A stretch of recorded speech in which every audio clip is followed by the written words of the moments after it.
First is it increases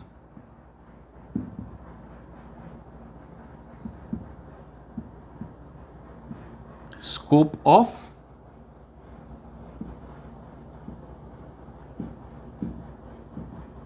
mental vision. It increases the scope of mental vision. Then there is simplifies otherwise humongous data. Simplifies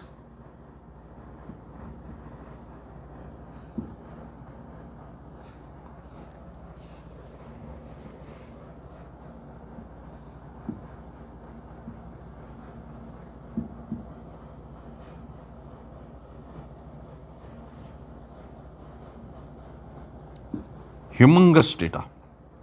Then there is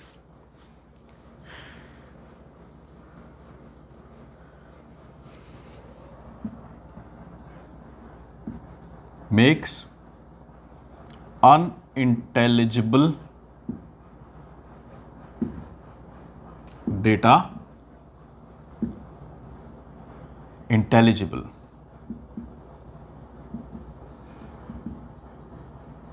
Makes unintelligible data intelligible.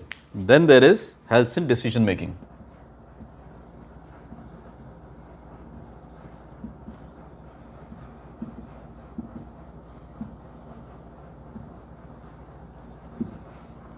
And as far as application is concerned,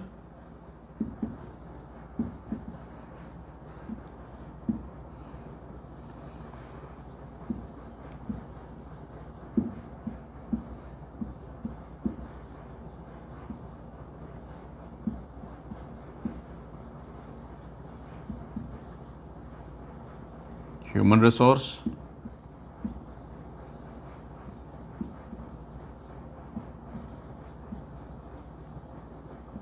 research and development.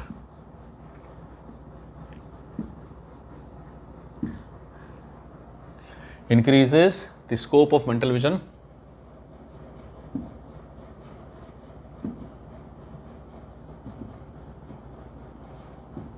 to visualize data. So this is the scope of statistics. Like it increases the scope of mental vision to visualize data. Now there is a limit for my eyes to be able to visualize and differentiate data. If there is a series of numbers, if there is a stream of numbers flowing,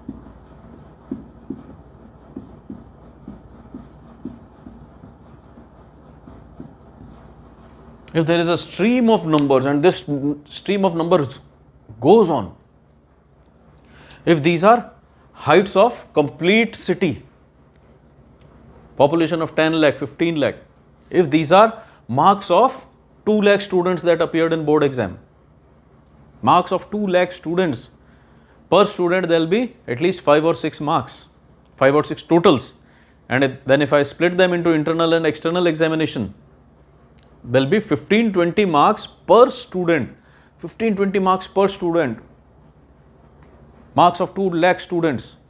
This is humongous data. It increases the scope of mental vision. Now I cannot understand, I cannot see, I cannot interpret, I cannot visualize complete data. But what statistics does is, it increases the scope of mental vision to visualize data. Yes, through eyes I cannot see, but mental vision, my understanding of this data increases. Although I cannot see all this data, because it is practically not possible for me to go through marks of 2 lakh students, grand totals of 2 lakh students. Leave aside 15 different marks per mark sheet. There are 15 different marks per mark sheet, 5 internal marks, 5 external marks, 5 total marks. Leave aside 15 marks per mark sheet, I will only take grand totals. But grand totals of 2 lakh students, it is not practically possible for me to see. It is not practically possible for me to scroll through it and make a copy of it, make a record of it. It is practically not possible for me. But for my mental vision, for my understanding, what statistics does is, it classifies all that data. How does it classify? It will classify into first class, it will classify into second class, past class, it will classify according to district wise, it will classify according to English medium and Hindi medium. And then I can easily go and check what are the maximum marks in English medium for an English medium student, what are the maximum marks for a Hindi medium student, what are the maximum marks for a student from CBSE board in Ajmer, what are the maximum marks for a Rajasthan board in Ajmer. This is very easy. So what statistics does is, it organizes, it compiles the otherwise humongous data, huge amounts of data, simplifies otherwise large amounts of data. Now by this simplification, what happens is, my mental vision, my capacity to understand, my capacity to visualize it and understand it improves. So these 2 points are literally related, that it simplifies the humongous data. 2 lakh students and 15 marks per student is very large. Statistics will combine them, statistics will give me percentages, statistics will give me averages, it will give me the maximum marks, it will give me the minimum marks, it will give me the range marks, and then I can check those tables, I can check those statistics. Fine. So it simplifies the otherwise humongous data, it increases the scope of mental vision to visualize data. Although I am not visualizing physically, although I am not physically seeing all this complete data, although I am not seeing physically grand total of 2 lakh students, but still I am able to understand, but still I am able to interpret what that complete data is telling me.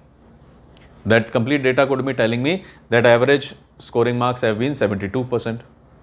That complete data could be telling me that 68% of the total appeared students have passed. So it could be telling me anything.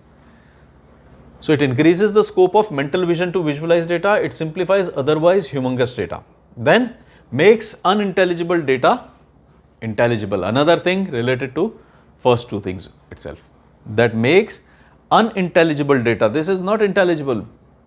If you run through this stream, after a point of time, you'll stop seeing the numbers. You'll lose the position. You'll forget where you were. Did I count this 5 or did I count this 5? After a stream of numbers. It used to happen. These days you get results in newspapers. Online. These days you get results on net, on CBSE website, on Rajasthan board website, whatever is the medium. In earlier days, you used to get results in newspapers. Imagine roll numbers of all students written in newspapers. You had to scroll through all numbers to find out your number. And that was still better for board exams, because for board exams what happens is that they'll simply put up your number in sorted fashion. So you can jump directly to your position and there you'll find your roll number into a section. But what happens with competitive exams? They would give your roll number according to your merit. Now imagine there are 10,000 qualified students. I have no idea where my merit stands. I have to scroll through all the numbers, 10,000 different roll numbers. All roll numbers are 5 digit, 6 digit long. So I need to scroll through all those digits. So it makes unintelligible data intelligible. Otherwise unintelligible is converted into intelligible data. This is the role of statistics. Then it helps in decision making. How does it help in decision making? If your past result, your past percentages, like we talked in examples, that in Rajasthan 72% have cleared, 72 or 78 whatever we wrote, and in Haryana 52% have cleared. So I get an indication that students in Haryana are not taking seriously these board exams. So as a policy decision, what I can do is I can put in more effort on students of Haryana. Even when we are talking of this class itself, there also what I can do is I can gather data from all you and I could form a list of marks. What were your marks in 12th class? So from that list, what I can do is I can get a very good idea that, okay, all these people are above 60%. So these are good. I can talk about advanced things I can talk about advanced numericals with these students, but these are under 60%. So I need to work with them in a different way. I need to solve different kind of problems with these students under 60%. From where do I get this? Statistics is doing this. It is helping me in decision making. What kind of decision making? That I will divide the class into two. I will divide my problems into two kinds. One will be advanced problems, one will be basic problems. If you have a batch of 120 students, you can divide the class into two. 62 students will be in one class who are having better percentages in 12th class. So I'll give them advanced problems. 60 students will be in this other section who are having marks under 60%.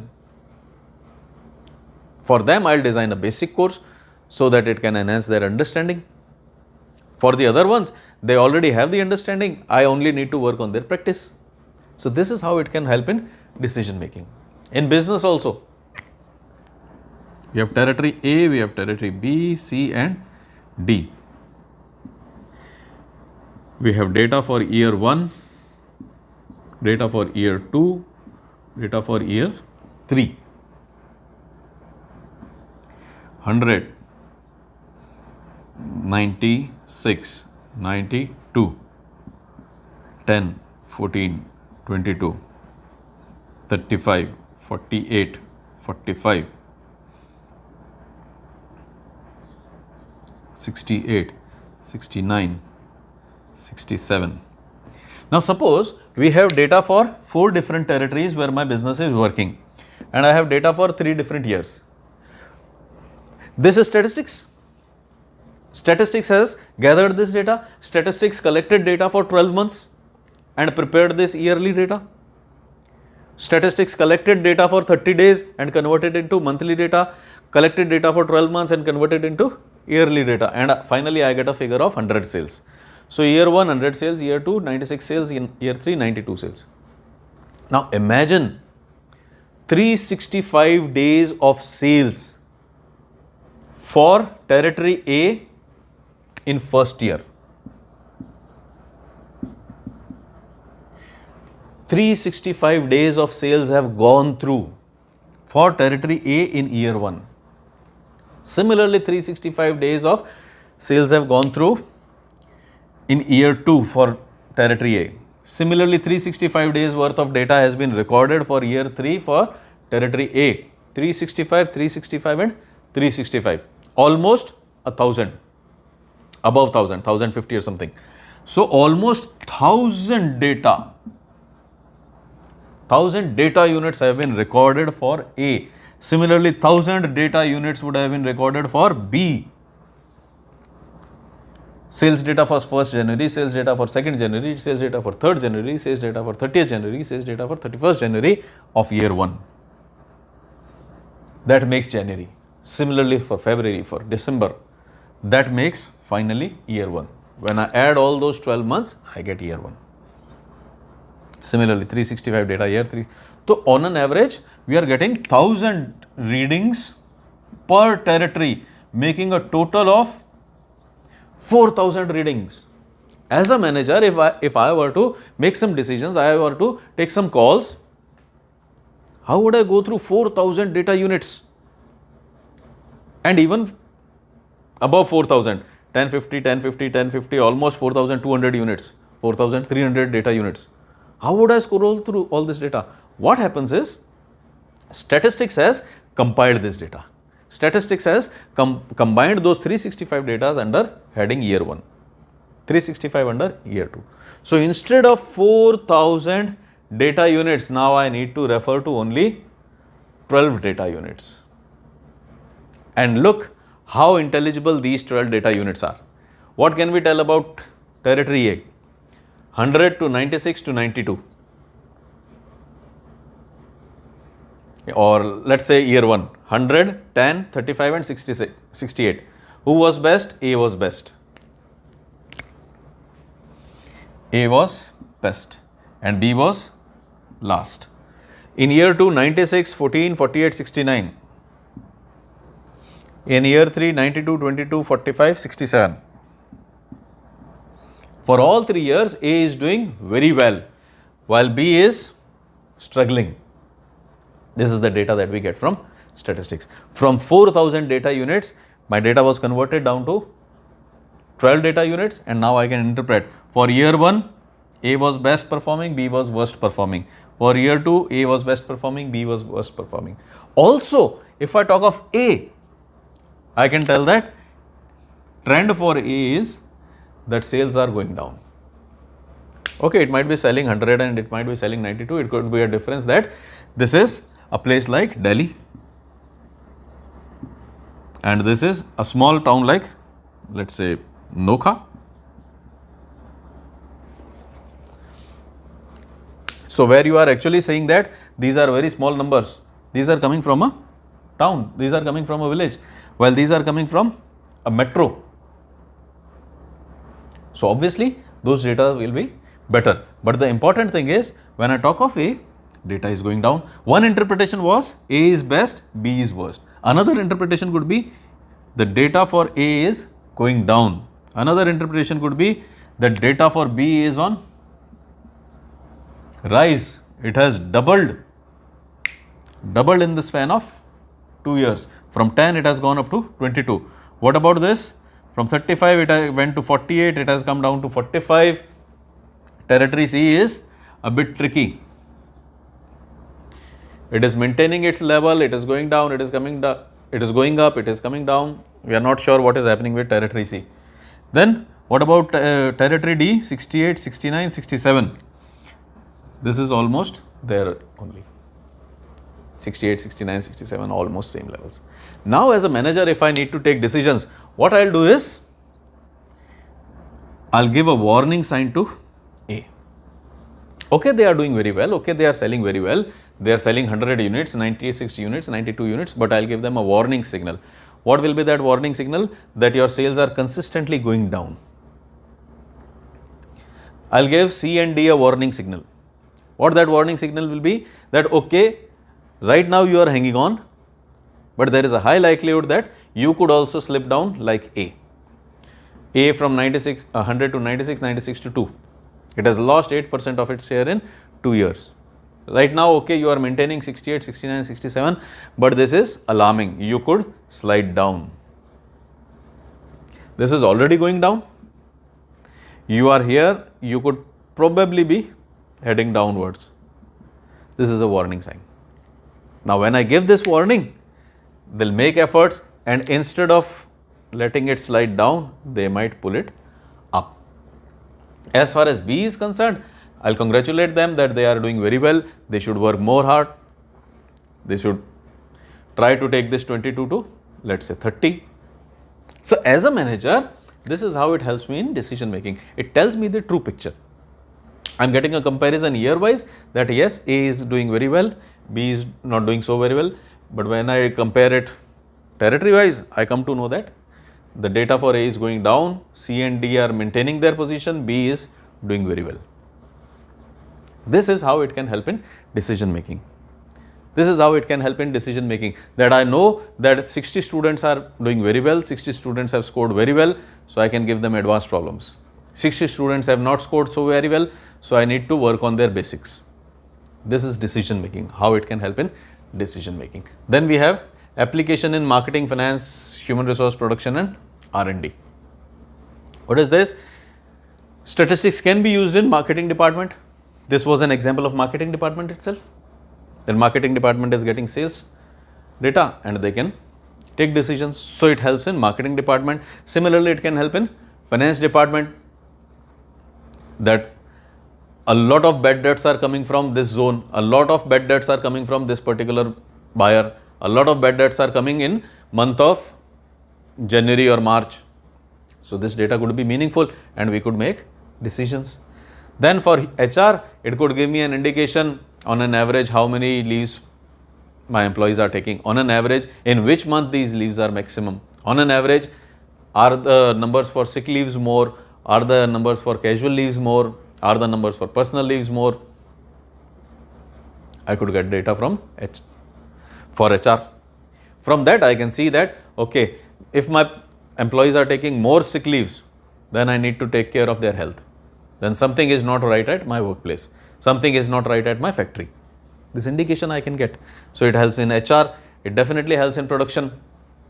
In production, you can keep on monitoring your sizes, your weights, and if those weights are fine, if I am packing 10 kg packets and all packets are coming 998, 1002, 997, 1003, then almost everything is at 10 kg.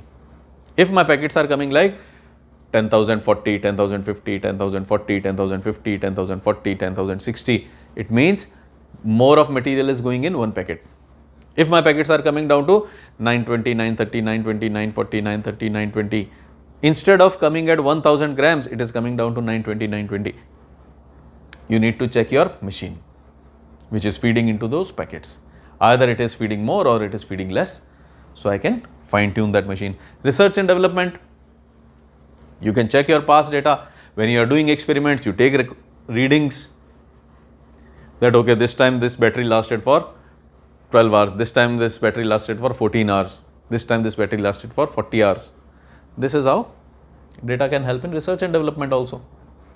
So this is how statistics is useful in all areas of business, and not only all areas of business. In fact, if we think of the previous lectures, we saw that statistics is useful for everybody, not only all areas of business organization, but every individual working on the earth, statistics is useful for him. Why? Because of that continuum that we saw in previous lecture. That raw facts are happening, raw things are happening, but unless you record them, unless you document them, you cannot learn from those happenings. You cannot learn from those mistakes or the good things that you did. So those raw facts need to be documented, need to be recorded, and as soon as you start recording, our descriptive statistics starts.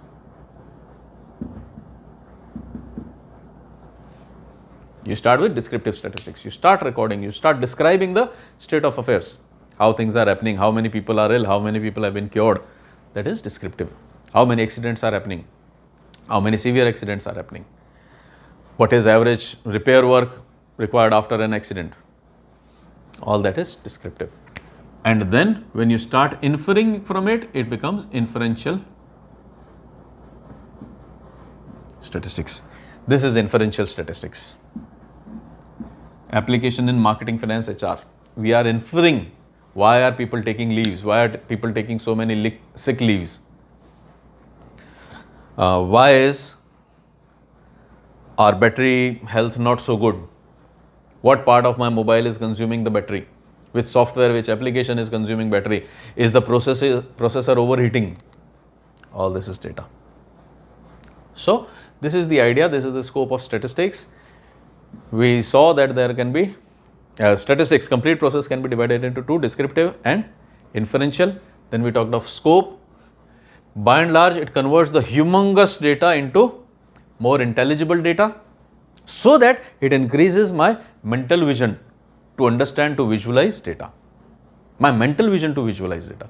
I am not exactly seeing all this data, but my understanding of this data is increasing. And then this was helps in decision making and application in marketing and finance. So this was it for our today's discussion. Until we meet next time, do take care. Thanks for watching. Bye-bye.